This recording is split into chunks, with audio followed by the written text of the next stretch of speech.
السلام علیکم عزیز طالبات، آج ہم مضمون اردو ادب کے برج کورس کی 41ویں دل کی سرگرمی حل کرنے جا رہے ہیں، جس میں ہم دیکھیں گے کہ استاد والدین کی مدد سے اشعار کو سمجھنا اور اس پر منحصر پوچھے گئے سوالات کے جوابات بولنا اور لکھنا۔ پہلے اقتباس غور سے پڑھیں، پھر سوال پڑھیں، اس پر غور کریں اور اپنے فہم سے ان سوالوں کا جواب لکھیں۔ یعنی کہ یہاں پر آپ کو کچھ اشعار دیے گئے ہیں جسے ہمیں پڑھنا ہے، سمجھنا ہے، سوالات کے جوابات دینا ہے۔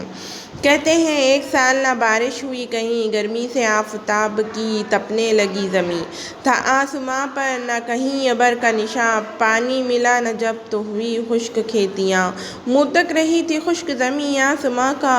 امید ساتھ چھوڑ چکی تھی کساں کا، بارش کی کچھ امید نہ تھی اس غریب کو، یہ حال تھا کہ جیسی کوئی سوگوار ہو، ہر بار آسماں کی طرف دیکھتا تھا وہ، ہر بار آسماں کی طرف دیکھتا تھا وہ، بارش کے انتظار میں گھبرا رہا تھا وہ۔ یعنی کہ یہاں پر کیا ہے، بارش ایک سال بھر سے نہیں ہوئی، جس کی وجہ سے سب سے زیادہ پریشان کسان لوگ ہوتے ہیں، کیونکہ ان کی کھیتیاں خراب ہو جاتی ہیں۔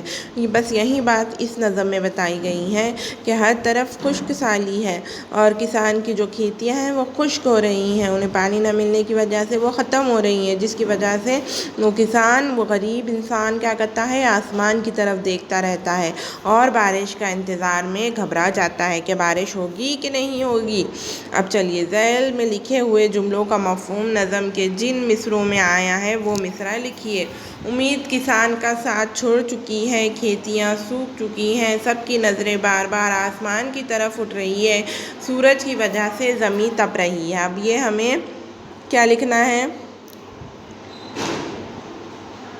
اس کا مطلب کا یہ لکھنا ہے شعر، تو یہ چاروں شعر اسی مطلب کے، اوکے۔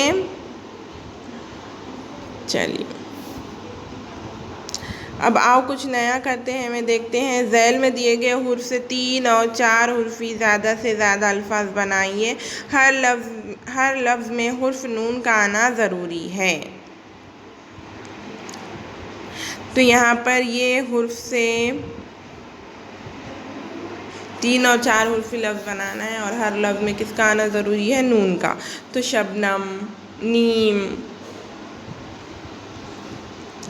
بان، جان، دان وغیرہ اس طرح سے، اوکے۔